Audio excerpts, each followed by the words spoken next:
Assalamualaikum warahmatullahi wabarakatuh. Shalom, Om Swastiastu, Namo Buddhaya, salam kebajikan.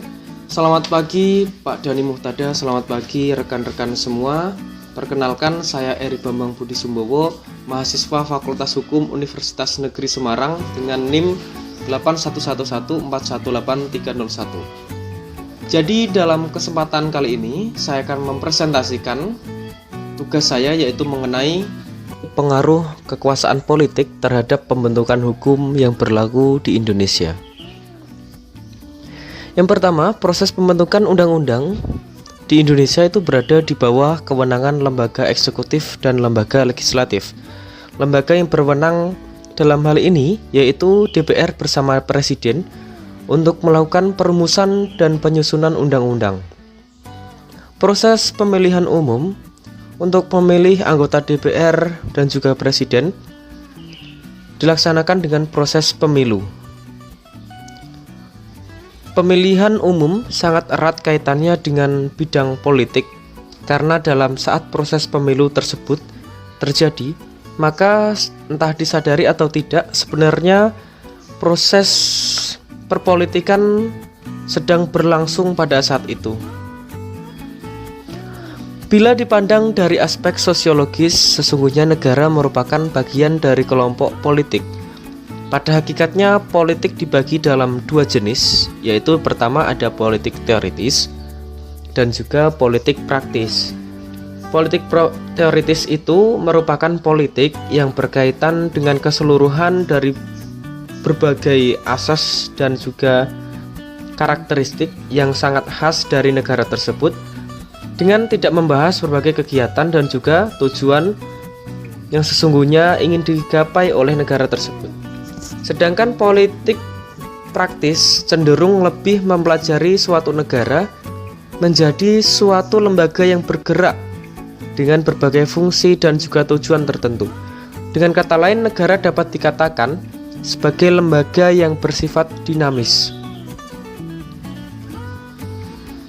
Lalu ada pengaruh kekuasaan politik terhadap pembentukan sistem hukum nasional di Indonesia. Jadi hukum itu merupakan bidang yang tidak bisa berdiri atau berjalan dengan sendirinya. Akan tetapi hukum juga harus mampu berinteraksi dengan hal-hal di bidang lainnya, yaitu dengan sebuah tujuan untuk dapat mengolah berbagai kepentingan yang ada dalam suatu masyarakat, dalam suatu negara hukum. Sehingga dengan demikian tidak menutup kemungkinan dan tidak dapat dipungkiri bahwa bidang hukum juga harus bisa berinteraksi dengan bidang politik. Jadi dalam disertasi Muhammad Mahfud yang berjudul Perkembangan Politik, Studi tentang Pengaruh Politik terhadap Produk Hukum di Indonesia, itu menunjukkan bahwa terdapat pengaruh yang cukup signifikan antara konfigurasi politik terhadap produk hukum yang tercipta di Indonesia, sehingga beliau mengemukakan bahwa kebanyakan produk hukum sudah tercampur dengan kekuasaan politik. Jadi terdapat 3 landasan dasar yang digunakan dalam melakukan penyusunan peraturan perundang-undangan, antara lain yang pertama ada landasan yuridis, yang kedua ada landasan sosiologis, yang ketiga ada landasan filosofis. Yang pertama ada landasan yuridis. Jadi dalam landasan yuridis, sebuah landasan yang berpedoman bahwa dalam setiap perumusan undang-undang tentu harus terdapat landasan yuridis, yaitu konsideran atau mengingat. Lalu yang kedua ada landasan sosiologis. Landasan ini berpedoman bahwa setiap norma hukum yang akan tertera dalam undang-undang tentu harus mencerminkan tuntutan dari kebutuhan masyarakat itu sendiri akan norma hukum yang sesuai dengan realita kesadaran hukum dari masyarakat.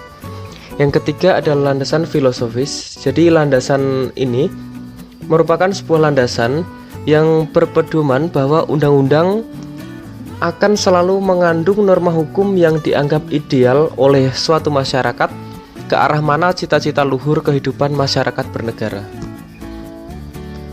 Selanjutnya, terdapat praktik pembuatan pembentukan peraturan perundang-undangan di Indonesia. Dalam praktik pembuatan dan pembentukan peraturan perundang-undangan di Indonesia, sesungguhnya membuktikan bahwasanya secara maksimal landasan, asas, dan juga proses pembuatan dan pembentukan suatu peraturan hukum itu relatif belum berjalan dengan baik, sehingga produk peraturan hukum yang nantinya dihasilkan tentu akan banyak menimbulkan berbagai permasalahan ataupun problematika di masa yang akan datang. Dan ternyata pada realitanya terdapat beberapa peraturan hukum berupa undang-undang yang telah disahkan dan diundangkan, namun pada akhirnya dimintakan untuk dilakukan pengujian materi kepada Mahkamah Konstitusi. Jadi hal tersebut menunjukkan bahwa proses pembentukan dan pengesahan undang-undang tersebut tidak sesuai dengan keinginan rakyat, akan tetapi hanya berdasarkan keinginan para kelompok kepentingan yang ikut serta dalam proses sistem perpolitikan di Indonesia. Lalu setelah dipelajari lebih lanjut, ternyata banyak sekali produk hukum yang pada hakikatnya sangat mencolok bahwa produk tersebut merupakan produk hukum yang mengandung kepentingan politik dalam substansi yang ada dalam undang-undang tersebut.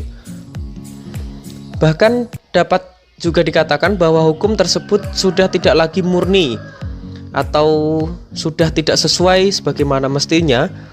Akan tetapi hukum tersebut sudah dikotori dengan berbagai kepentingan dari berbagai pihak yang tidak memiliki rasa keadilan dalam dirinya, sehingga mereka memanfaatkan kewenangan yang dimiliki untuk mengeruk keuntungan terhadap pihaknya masing-masing. Intervensi politik semacam inilah yang sesungguhnya merusak kesucian sistem hukum yang seharusnya dapat berjalan dengan optimal, sehingga menjadi tidak optimal lagi. Selain itu, sesungguhnya apabila hal semacam ini terus dikembangkan, maka akan membawa dampak buruk bagi penyelenggaraan negara. Hukum tidak akan memiliki karakternya yang kuat lagi, kewibawaan hukum akan luntur dengan banyaknya penyelenggaraan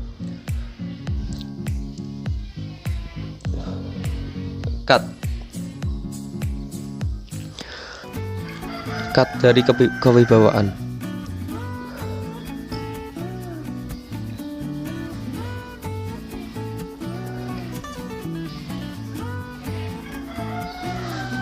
Kewibawaan hukum akan luntur dengan banyaknya penyelewengan.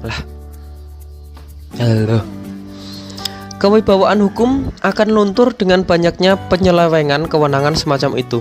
Hal-hal negatif semacam ini, entah disadari atau tidak, sesungguhnya akan mampu merusak tatanan negara, bahkan kesatuan dan juga persatuan.